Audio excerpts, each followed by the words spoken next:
The president of the National Youth Council, Sokubo Sarah Iwe Sokubo, Niger Delta activist, and Amainaba of the Rusaraba Piri Asari Dokubo and others are warning youths of the Niger Delta against vandalism while commending the operation of Old Block OML 55 in Rivers State, which they say will bring mass employment and sundry benefits to the people of Rivers State. The NYCM president and traditional ruler made the plea while speaking to journalists a few days after the start of crude barging and transportation of boni for processing. They lauded President Bola Ahmed Tinubu's drive to restore investors' confidence in the oil and gas sector in Rivers State. This is the only place from 2017 to now in this part of the world there is no profile. Because I made sure I would have gone and, like all other people, establish my profile refinery and make millions. But I did not, because it is morally wrong. As a former president of our eyes, as a pioneer leader of the Judicial Council, to be seen in encouraging that which harm me and harm our people, and which harm the investment of our brother. So I think we advise that I'm not only doing that, he knows, they know, I'm also hunting them down. It's not because anybody pays or anything, ask anybody, I'm hunting them down to make sure they don't continue to spoil our environment, to commit environmental genocide against us, against ourselves, because of the greed of a few. Well, Dr. Amadi is here to look at the issues raised by the Independent Judicial Accountability Panel on the current Supreme Court judgment on Rivers State, and then, of course, its implications. Let's start with that. Maybe we'll delve into some of the things we're hearing coming out of Rivers State, where there's so much tension and problems, orchestrated by the former minister who was a former governor in the state. What's your sense of what is playing out in Rivers State between the governor, who said he went to submit a letter, the House of Assembly saying purported, let the governor show them who signed for the letter? Help us understand how this should play out. Well, I think first the governor says, I now want to implement the Supreme Court decision. Yeah. And the governor, we saw a copy of letter written to the speaker saying, I'm now ready to present the budget. Again, this followed, the House already given 48 hours to do ultimatum.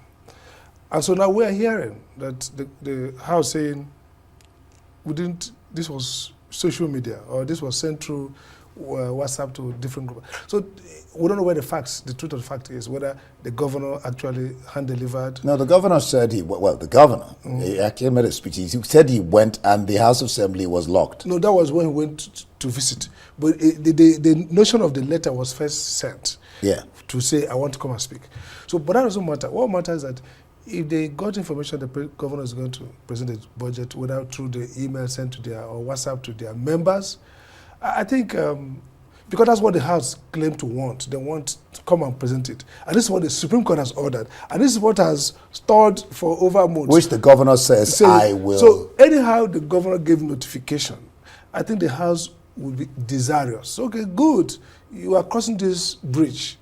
So it's not convincing to say the reason why we didn't entertain him was that he didn't, through the protocol, official receipt acknowledgement. So let's even agree that it wasn't officially acknowledged. I think that with the spirit that the House say you must bring this, they ought to have even bent backwards, assuming it didn't follow through protocol. So I think there was a protocol game going on there. That's very clear. So the House is not saying the truth.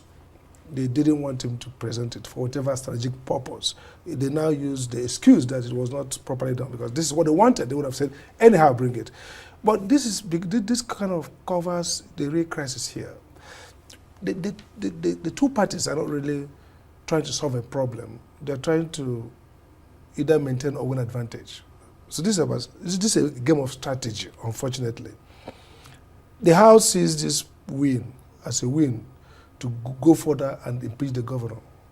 The governor is being forced to accommodate 25, basically forced by the Supreme Court, basically, to say you have to admit these people who they didn't believe were any longer legislators. So the governor is forced to accept them. They are now kind of feeling they have the upper hand. And the question then is, what to do with the governor? So if they did 25 or now 29, 27 plus the remaining others, we now work with the governor. First, admission that the governor of the state should remain. And the governor admits that via Supreme Court decision, which arguably can be argued against in many ways. But that's a Supreme Court. It's supreme authority, not supreme wisdom, and sometimes not supreme integrity. I mean, it's clear that in recent times, from what the independent panel says, that the Niger Judicial has lacked significant integrity and sometimes significant wisdom, but always significant authority. Three different things. Wow. So based on that, they have to say, let's reconcile, let's agree. So the key point here is what happens to the governor. Now, all these protests, based not on the fact that budget appropriation law, simply that they think the governor, the whole thing is being stage managed to the point of getting the governor to be. Even the investigation of the chief judge now is also a sense in which on they age want to falsification. perhaps get him out to get somebody who could, align up. So at what point will this competence agree that the governor stays, that the legislator stays, and they get back to doing business for the interest of the state? That's the problem. Yeah, and the governor has been speaking up about the interest of the state. He's telling the lawmakers, let's consider the state for peace. Now, I'm going to get back to ask you questions on the 27 governors. But you talked about accountability. And there is this Egypt. I mean, what they are saying now is that independent judicial accountability on cases that have to do with post-election or political. I mean, for example, the case of the panel expressed concerns over the judiciary's cautious handling of politically sensitive cases and the inconsistency in addressing issues like the defection, which is what I said I'll talk about, defection of 27 Rivers State House of Assembly members. I was told by a lawyer, because I said to the lawyer, look, these people went for APC function. They openly voiced that they have defected. But then he said to me that unless they're registered members, that doesn't hold through in court. What do you make of what Egypt is trying to do, accountability, and just what I asked you? Okay, all the decisions by the Supreme Court on this issue and by the appellate court, none has been on registration of party membership. It's been that people declare they have decamped, either as legislators on the floor. So that declaration is taken as evidence. Now, if you read the judgment very well, the Supreme Court, there's some unnecessary comments around the governor stopped the house, destroyed the house could do so, and so how would the house, determine? Those are conjunctures that are not necessary. For example, under the even Supreme Court old decisions, the Hansard of the Parliament is legislative purpose, intent. So you could go back and say what actually happened on that day.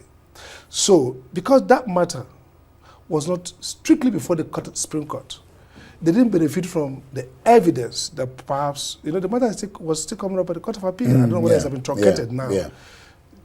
If the Supreme Court has only focused on the Appropriation Act, or whether the power of the High Court decision to kind of hijack stop the appropriation, the allocation to Rivers State on the basis of, non-appropriation. Not having the House members sit. Exactly. If they stopped there and didn't prejudge and determine, as it were, that they should present it back to these guys and they are valid, until they wait until the evidence comes before them, then they would have perhaps looked at that case and said, okay, fine. What is the evidence of their defection and what's the evidence of their non-defection?